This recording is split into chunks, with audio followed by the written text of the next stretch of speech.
Hello, my name is Dr. Arthur McClinu. I've dedicated my life to providing surgical care to patients with heart disease. My life began in the slums of Soweto in South Africa, where I learned to overcome adversity and illnesses, including the death of my best friend. That's why I want to be a resource for you and your family for consultation related to heart and cardiovascular needs. You can learn more about me by visiting my website, which is at zulucheskada.com.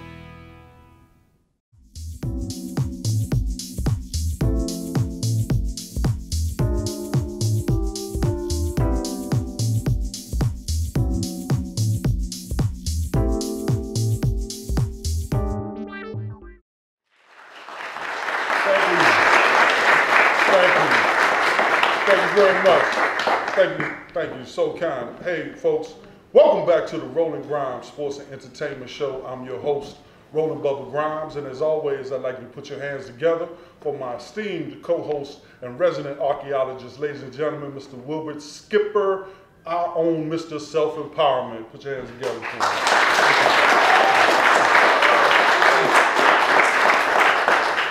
Okay, hey Skip, that applause was a little bit louder than it was for me earlier. We got to talk a little later. Well, I did some negotiating before the set, and everybody bought into it. I wasn't expecting that. We need to talk. I'm telling you, the Wilbur Skipper Show is coming at you in a minute. Hey folks, when you go back on our website at www.rgsportsshow.com, you'll see some footage with our next guest, Mr. Eugene Hellams. And the reason why we're bringing him back, first of all, is because he has some educational tips as we get ready for the upcoming football season.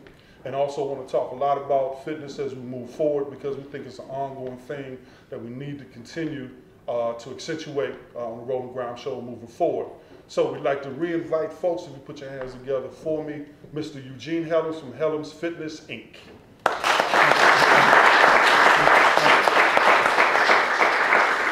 I know what Roland's going to say, but go ahead and say it, Roland. Okay, Eugene, now I told you I'm going to go in your closet and take that. all the clothes out your closet and I'm going to wear them. But first of all, I guess I have to get into some fitness training in order to look as dapper as you.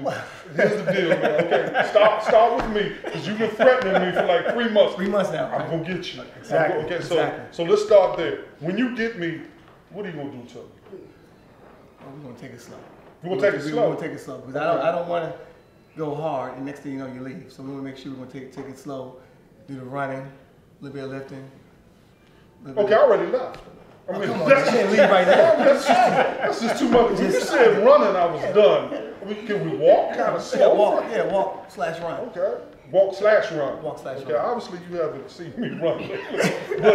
but I appreciate, okay, so after you break me through the walk and the slow run, and then I survive, what happens then? The next thing you know, that's when we start talking about the plan. Start talking about the meal plan first, and also talk about the training plan. And then also you want to see exactly what type of training session you're trying to be, like far as if you were going to the anaerobic stage, as far as like a runner or a sprinter or a person that's going day to day. If you're doing day to day, you want to go to aerobic stage where you're doing your bench pressing, your squats, your lunges, that type of thing. But also the biggest thing is flexibility.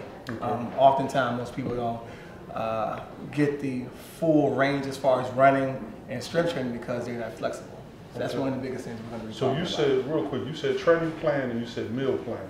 Can you do me a favor, just skirt over the meal plan kind of quick? Just tell me what this process consists of so I can get my soul prepared for whatever it is you're about to make me eat or not eat. Well, I'm going to tell you, we're going to keep it simple. Oh, great. Simplicity is in the house. Is always the best thing. But one thing I tell people, I say, you never want to just cut off like cold turkey. You want to gradually go down. So, for example, if you're eating French fries and hamburgers? French fries and hamburgers like 3 days a week. I say you eat French fries and hamburgers 3 days a week. 3 days a day? 3 times a day? No, 3 days a week. Oh, I'm sorry. Yeah, not 3 times a day. So you haven't seen Don't the back get that. of my... Don't get it wrong, folks. You haven't seen my car yet.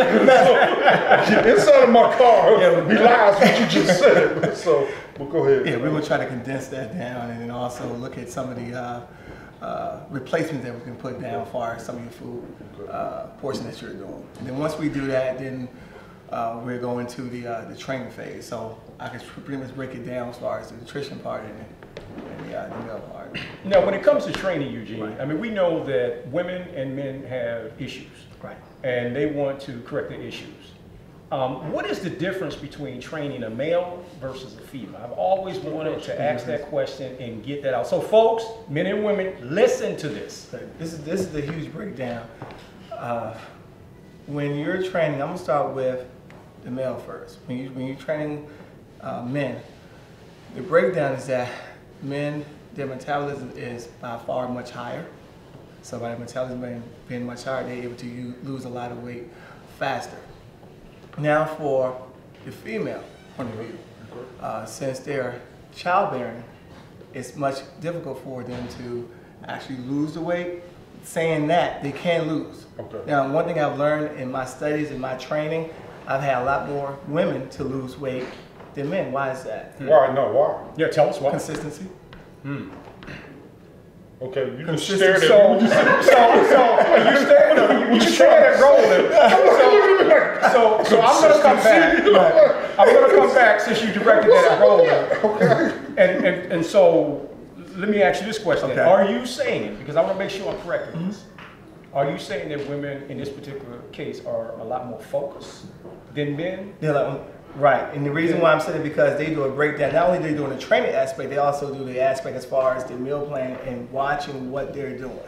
Because they have a chart. They're charting everything down as far as their AM, as far as what they're eating for their snacks, which is the biggest part as far as you gaining weight. It's not the meals, it's the actual snacks that you're doing and the time that you're actually eating your snacks. Okay. So you shouldn't do something like around 9:30, 10 o'clock at night. And I know sometimes it's really, really hard for people to actually change their routine after they coming home from work and trying to do a lot of things they need to do as far as their errands, but that's one of the things we try to minimize. Okay. But minimizing that, there's certain health snacks that you can actually eat to really make sure we keep that level.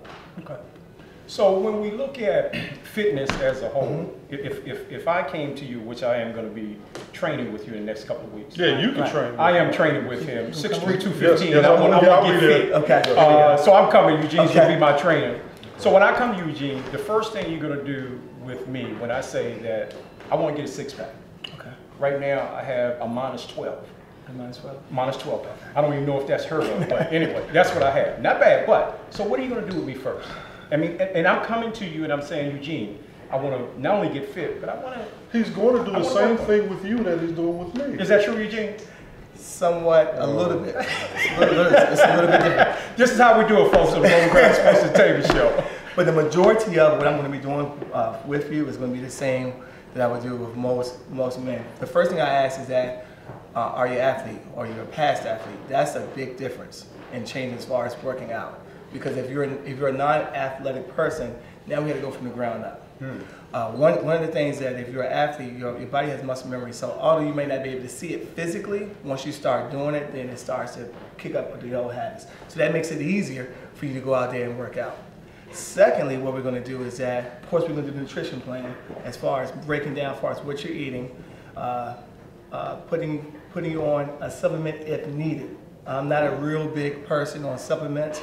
The reason why I believe that is because a lot of your supplements can come from your natural vegetables and fruits.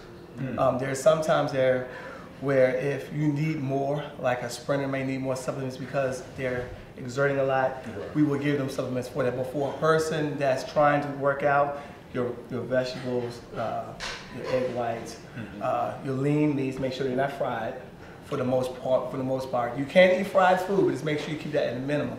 So I tell most people that if you're going to eat your fried food, use it as your cheat day. Okay, well, great. On that positive note, because I get to cheat a little bit, Exactly. folks, we're going to take a break, and we're going to come back and we're going to talk to Mr. Hellams a little bit more about these fitness strategies, and then we're going to talk a little bit about this upcoming football season and the kinds of things that he's doing and working with some of those younger and older athletes out there who are going to be putting on a helmet in a few months or a few weeks. Ladies and gentlemen, we'll be back shortly to the Roland Ground Sports Entertainment Show. Keep it locked.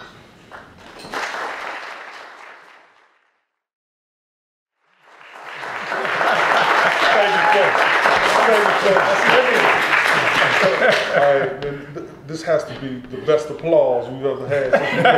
So Skip, that applause was better than yours. Yeah, thanks. So Roland, the first time today. Okay, so we're even, 1-1. Hey folks, we're shooting live at an exclusive location in Upper Marlboro, Maryland. We're going to tell you about it a lot more a little bit later. But for the first time, my videographer Stu missed his cue. So if I seem to be a little bit interrupted when I got started, Stu, that was on you.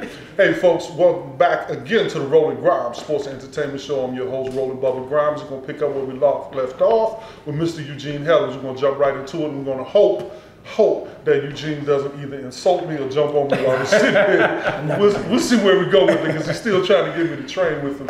Eugene, okay, here's the thing. Okay. Skip told me this wonderful story, and I do believe he embellished it a little bit. Okay. He said when you were first on the set, he saw pictures of you sitting next to me, next to some other people, and he said, man, that's a little guy. He's like that big around. So everybody, when they see you, man, they think that you're just a little guy. Then he said he saw you in your natural habitat with your tank top on, and he calls me up and he says, man, that guy is built, Roland. I said, Bill, what do you mean built? He's like, man, he's muscular. He's built better than you. I said, well, he's not built better than you. Okay, I'll take that. But so let me ask you this now, body types, okay?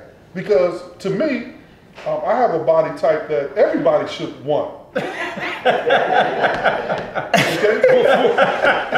But for whatever reason, when people see your body type, sometimes it's okay, you know, he's fit, okay, but Skip's fit, but Roland's a little fit, but they're all different types of fit. Tell me a little bit about body types. There are several different types of body types. There's several different types? There's several different body types. Okay. You have before you, okay, I know where this is going. Okay. Stay in your seat. All right. Seat. Okay. Like for a basketball player. Yes. Okay. Basketball player. And I would have to be a basketball player. Okay, we can work with that. For basketball players, since they're long and rangy. Gotcha. Their body types, their muscle is much longer. So by their muscles being much longer, they're not going to be extremely big and built. Now, you look at the Dwight Howard, he's different. That's where the genetics come into play. Okay. So he's long and kind of compact, and he works hard too. Okay. He works extremely hard. But the difference thing is that when people look at people as far as their actual body type, one thing that people don't fail to realize is that it's the genetic piece. Okay. It's how you your family history. Your family history. I know there's a young man that I work out with. He hardly ever works out, and he can work out one day and forget 3 months. When he doesn't work out, then he's right back at it again. But then you have some people that work so hard and hard and hard, and that's when the frustration hits, because they're not getting or reaching their goal. And one of the things that you want to do regarding that is that you got to continue to keep doing what you're doing, which is being very, very consistent. Consistency is the biggest thing as far as anything that you do, especially with working out. I hate using the word dieting, because that to me that's like a taboo. But I use the word that's trying to go slow, modify your intake. Okay, and that makes it much easier than for you to say, okay, get on the diet. So now let's talk about the person that they're eating right. They're eating right, okay. They're working out 3 days a week, but they're not getting their proper rest. Now, how does that factor into the overall results that they're looking for? How does that break down? I'm gonna tell you, when the person goes to sleep, you lose between 1.5 to 2 pounds a night when you go to sleep. Now, that doesn't mean that you can sleep all day. That's what went through my mind and everybody else. They're thinking they're going to call that boss and say, the boss, you told me I need to lose weight, so hey, I'm not coming in today. I'm sleeping for the next 24 hours. But the other thing I didn't mention is that you're not really, although you're burning calories when you're asleep, you still have to be active as far as going out, walking and running. I knew there was a button there. There's always a button. But getting back to your question, when you do not receive enough rest, what happens is that your body is not fully functional. People always think that it's the mental part, the physical part, but mainly it's the mental part. Because if you're not mentally prepared to do what you need to do, then there's no need for you to even go out there and try to pursue it. And this is what I mean for an example. If I have a young man that just came home at around 11 o'clock and we need to work out at 5 a.m. and he worked about 12, 13 hours, chances are I would tell him not to work out the next day until he gets some rest. And the reason why, if you're inside the weight room with weights, what's going to happen, you're not going to be fully functional. You're not going to be able to work out as hard as you should do. Or you might be in the weight room lifting all those weights, and the next thing you know, you're not mentally prepared, and then something can drop on you. So as you go forward, you're going back, taking a step back. Okay. Also for the rest is that you need your rest for you to be able to function and be energized. And if without rest, it's almost like you're working hard, you're eating right, and you're going back. So it's almost like you take 5 steps forward, and now you're taking 7 steps back. Okay. So the rest is the biggest thing. Now, how do you get rest when you're so busy? You know, one of the things that I try to tell people, I say, if you're going to work out, the best time to work out the whole entire day is in the morning. That's the best time. That's the best time where you can actually work out, lose the weight, and also have enough energy. Some people say, well, if I go to work, then I'm going to be so tired. No, you're not going to be tired. You're going to have energy, because after a while, you're going to get used to it. Now everybody who wants to do fitness training isn't Right. necessarily looking to lose weight.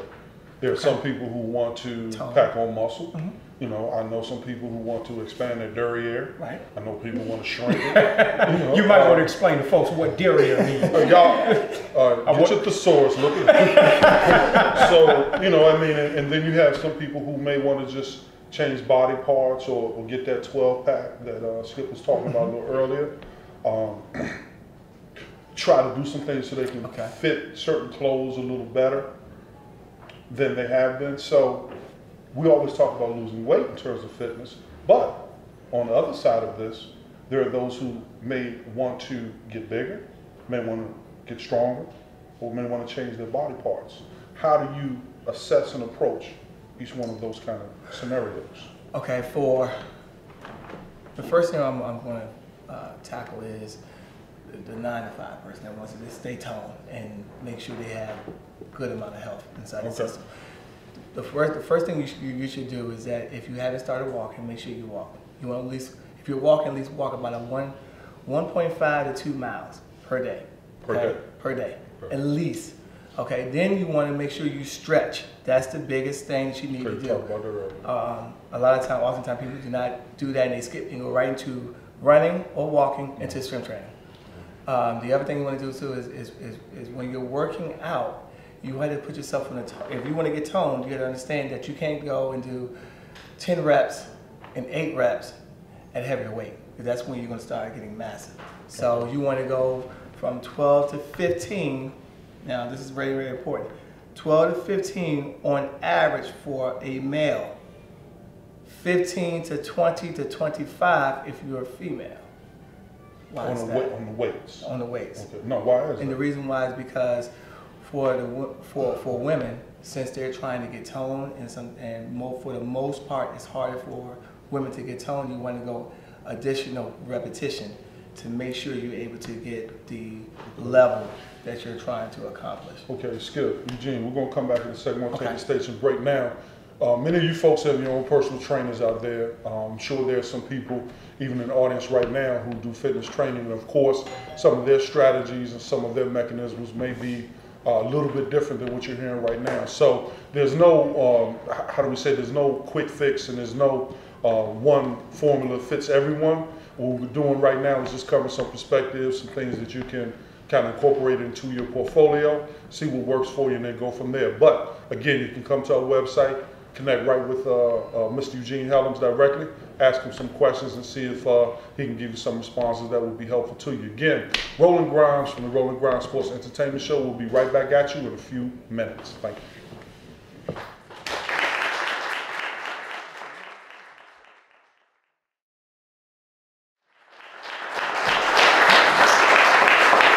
All right, folks, we're ready to wrap things up here on the Roland Grimes Sports and Entertainment Show.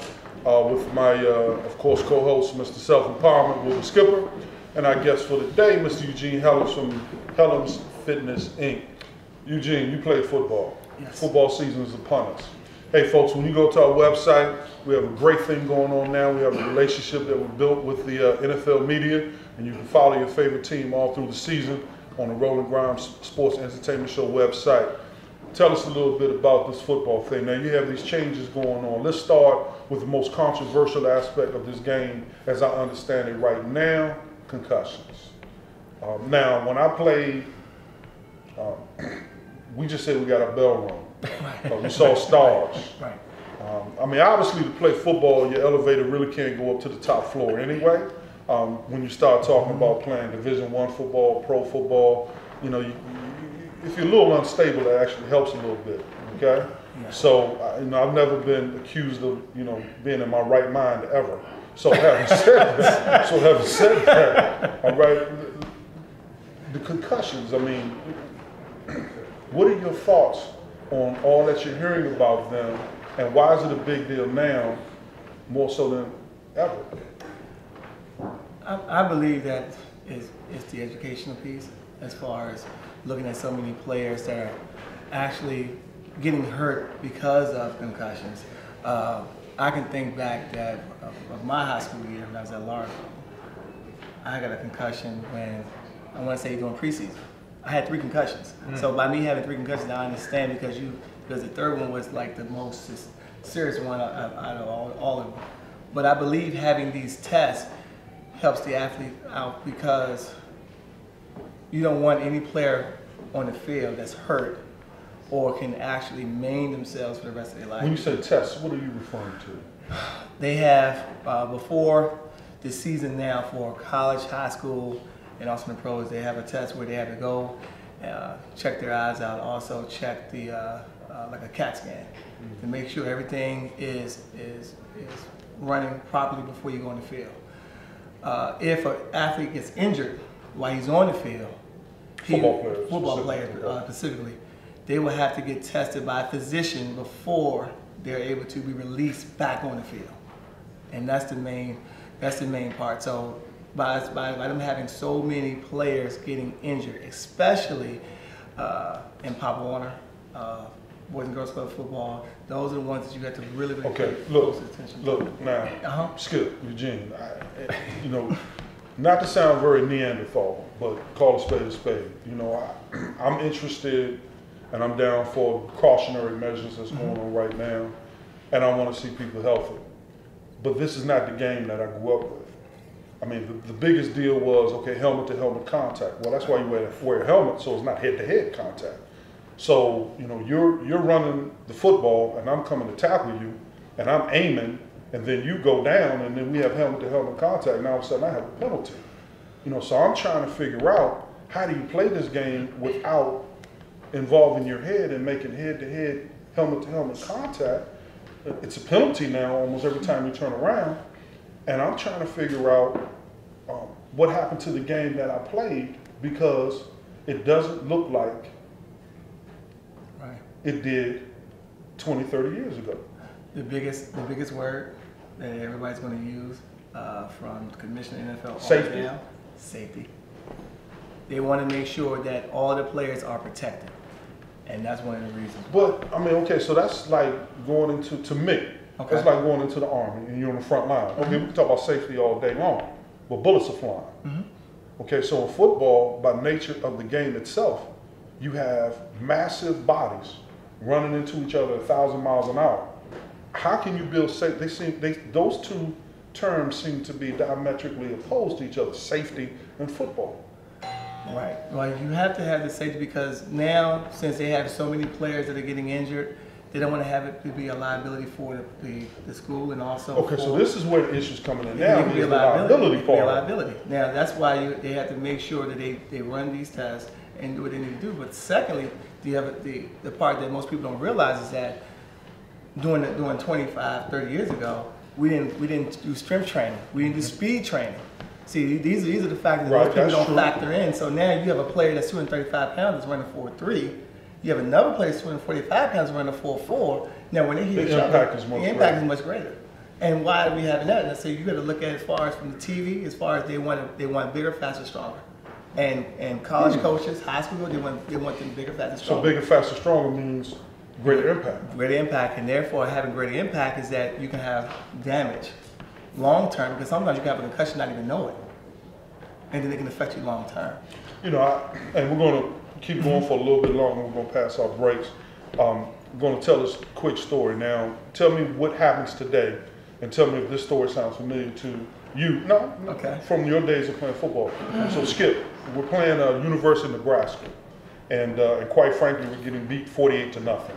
All right, and it's only the first half. Great game.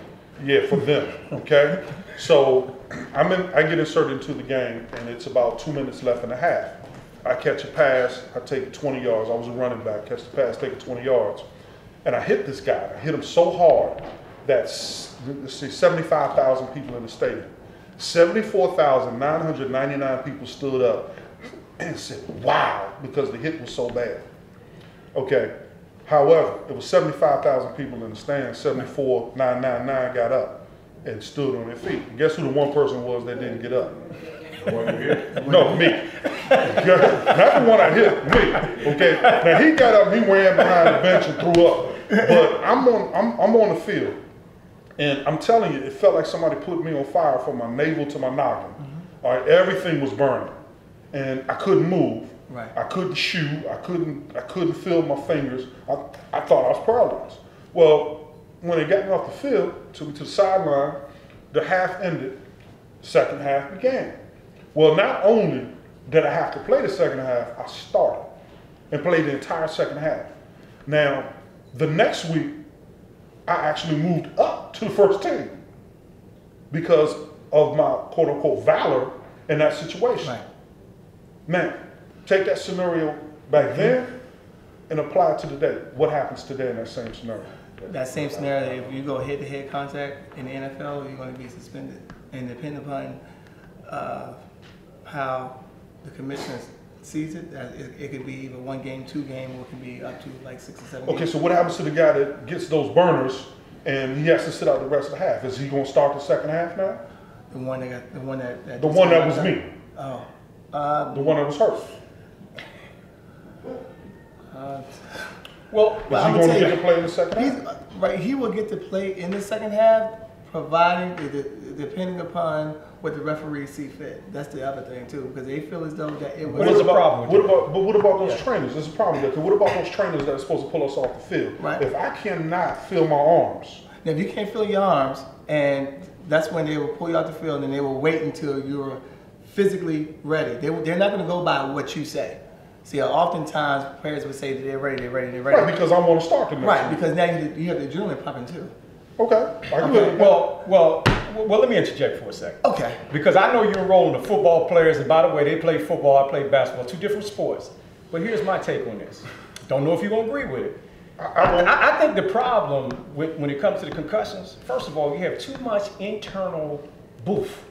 And by booth, I mean people collaborating, saying that you can go out and play when you really can't play because that's internal. Take it outside, have an independent doctor, take a look at this player, look at whether or not he's fit to play. So you take the pressure off the people on the inside and let somebody on the outside make the decision. And that way the player don't have to feel like if I don't go back in the game, I'm going to lose my starting position. My man. Yeah, I know. Coming with it, fella. And I play basketball. But that's why you play basketball. Yeah, I know. That's why I play basketball. What do y'all think about my thoughts? Great thoughts. Thank you. Everybody clap. Great thoughts. Great thoughts. But Eugene, that's why he played basketball, because he doesn't get it. Hey, you all right. I don't know, because I did not play Basketball is a contact sport, but it's not a collision sport. You're right. You play the collision sport. You're right. And what Mr. Skipper just said does make logical sense. However, football is an illogical game, in case you haven't heard. That's You interesting. disagree with that? That's interesting. All right, look, folks, we're going to continue this discussion with some other football people as we move forward. We have some very interesting guests coming up in weeks to come, and we're going to talk about this with a little bit more acuity. Hey, folks, I'm Roland Bubba Grimes on behalf of my main man, Mr. Eugene Hellams from Hellams Fitness, Inc.